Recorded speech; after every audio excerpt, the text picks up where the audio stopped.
robbed against Stann? I wouldn't have said I got robbed. It was a close fight. It was a close fight. I watched it again several times and dissected it. I thought I won.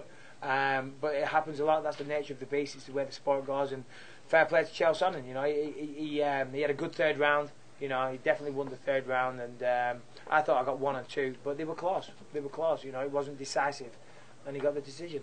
Did you watch either of the Silva Sonnen fights and sort of look at, I guess, keys to beating Anderson Silva? Yeah, I mean, obviously, you know, you look at the way Chael Sonnen fought him, it's easy to say, oh, take him down and all the rest of it. But Chael Sonnen has a certain skill set, and that skill set isn't mine. You know, he was a fantastic wrestler, and, you know, I can wrestle a bit, but I'm not the wrestler Chael Sonnen is. So, whilst it's easy to say, oh, do what Chael did and take him down, not everybody can pull that off, you know. What I can do is I'm a much better striker than Chael Sonnen. I can mix it up better than he can, you know. He went out there, he had a dominant first round, and I think he got overconfident because it went so well. I'm assuming, you know, after the end of the first round, he thought, yeah, now I'm going to go out and stand with this guy. And it was the wrong thing to do. You have a better spinning back fist than... Yeah. Well, exactly. That's why I said the comment about Dancing with the Stars, you know. I mean, he'd never thrown a spinning back fist in his life. And he tries to do it in a title fight against the best striker in the business and falls over, you know. So, yeah, he probably regrets that. Even though you don't have the same skill set as Chael, just the fact that someone has fought him closely now, does it make it kind of mortal? Yeah, of course it makes him more human. But I'll be honest, every time I watch him fight, I think he always looks... mortal, if you will. You know, he always looks beatable, but that's the good thing about a champion. You know, they find a way to win. You know, regardless of how bad the fight goes, how it ends is the important thing. And Anderson always comes out the winner. You know, and my hat's off to him for that. But yeah, I look at him and I see holes in his game. Of course, I'm pretty elusive. You know, I'm pretty hard to hit. You know, when I'm sparring, I spar a lot of people. I very, very rarely get hit. I seem to get hit in my fights though, so maybe I need to switch that round a bit. Maybe take more shots in sparring and less in the fight. But yeah, you know, I think I match up well, and I think what I can do is I can, you know, maybe compete with him on the feet and take him down when the opportunity's there. So I can mix it up maybe a little better than what Chael did. What do you think happens to the division if, hypothetically, Anderson says, I'm retiring? Good question. I mean, obviously it's wide open then, isn't it? I mean, there's a lot of guys. You know, it used to be the light heavyweight division was the one everybody talked about. Then it was the 170s, or the other way around. The welterweight division where all the attention was in Matt Hughes' day. Then it was the light heavies. Now it seems all the talks around the middleweight division, and there's a lot of contenders. Obviously Anderson's up there and he's been there for years.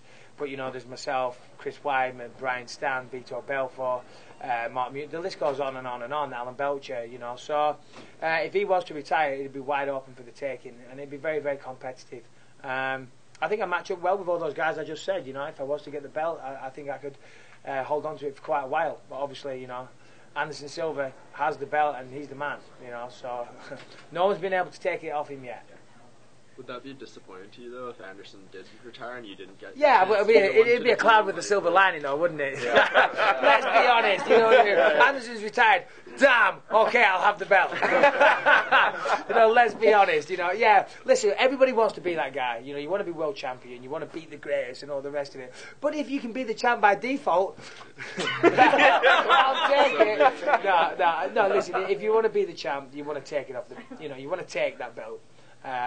You want to take it, yeah, of course. Anything?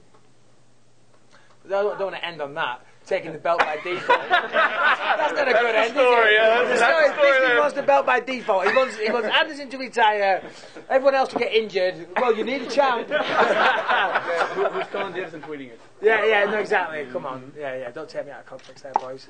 Have you ever been in Toronto before? Yes, and I love Toronto. It's amazing, yeah. I was so excited. Listen, as I said, last time I fought in Canada was Montreal in 2008, and I loved it. The crowd were amazing, and it was definitely a high point of my career. When I found out I was fighting in Calgary, I was excited, and then I had to pull out, and then so I was looking at the cards, and as soon as I saw the one in Toronto, I called up Joe Silva and I said, I want to fight on there, 100%. And how come you want to fight on that one? Because I wanted to fight in Canada again. You know, and I wanted to fight Toronto. Toronto's a great city. I love it. I really do. So I'm excited to be there.